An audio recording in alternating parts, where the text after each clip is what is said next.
All right, Blackhawks and Toronto Maple Leafs swapping some players, swapping some picks. Let's talk about it. Decently sized. The Blackhawks start off by getting prospect Joey Anderson. He's been trying to break into the NHL over the past, I don't know, 4 or 5 years. He's had significant playing time. I think he's total 72 playout or 72 games in general. 10 goals, 6 assists, 16 points in total between the Devils and the Maple Leafs. Has some very good AHL success, but can't figure it out at the NHL level as of yet. Still 24 years old, still a right wing. It may come with the Blackhawks. He might see more playing time with Chicago. He probably will. So we'll see with that. Interesting little throw in there. Pavel Gogolev as well. Interesting piece going to the Hawks. He played with the Guelph Storm in the Ontario Hockey League and was electric. He was unbelievable. He was like one of their star players. He was unsigned. He's a Russian-born player. He was an undrafted player. He signed an entry-level contract. Hasn't really put it together at the AHL, but is destroying the ECHL. He's well above a point per game in the ECHL in the several seasons he's played. He's looked well. He just has to put it together at the AHL level. And then if he can do that, then he has to put it together at the NHL level. I don't know if that's going to happen because his AHL success and his ECHL success are, drastically different.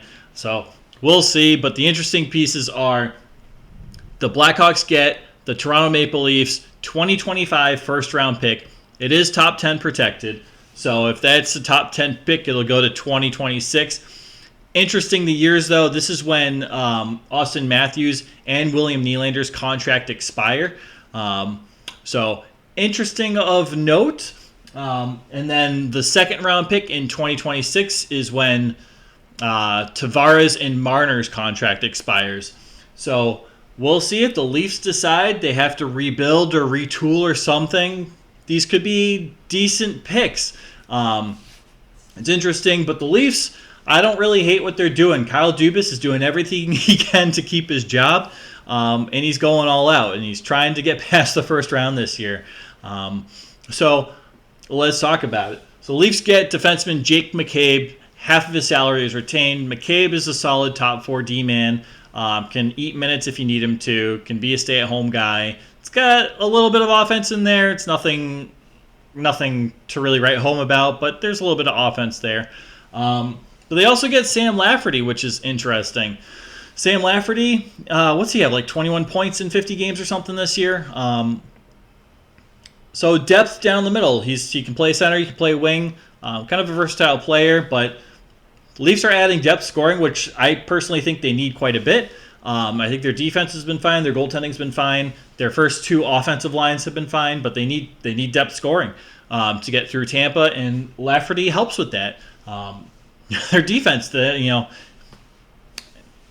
McCabe's a good addition to any defense, so I don't know. I think the Leafs did pretty well here. They also get the Blackhawks 2024 4th-round pick and 2025 5th-round pick in exchange. So, interesting trade. Leafs going all out. They got O'Reilly. They got Noel Acciari. They get Sam Lafferty, Jake McCabe. They're definitely loading up for this year. We saw Tampa go out and get Tanner Jeannot, who's a tough physical player to play against. If it's Toronto-Tampa in this first round, again, it should be very interesting and fun to watch. And then whoever gets out of that, I'm assuming they'll play Boston. Depends on if Boston wins their first round. But Tampa or Toronto against Boston to get to the Eastern Conference Finals will also be a really, really grueling matchup. So the Leafs are gearing up for that, and they need to. It's not going to be an easy road, regardless of who they play in the playoffs to get to the Stanley Cup Finals. They have the talent. They just have to put it together in the playoffs, and some of these additions will help.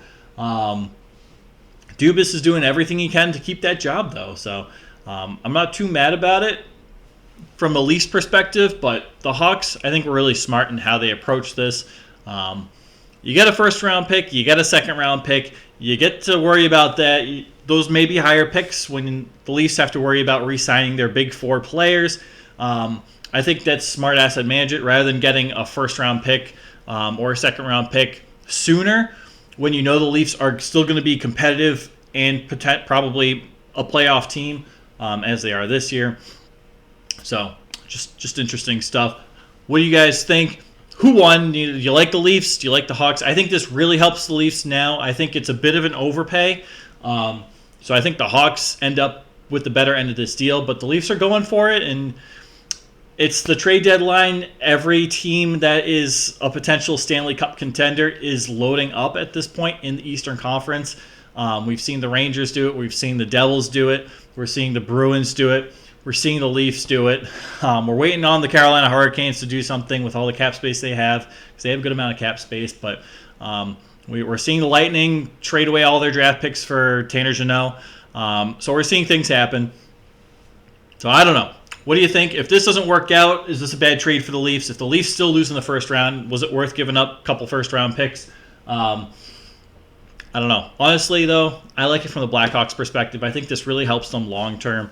Blackhawks doing the rebuild, really thinking about their future, trading away some of their assets that they can part ways with.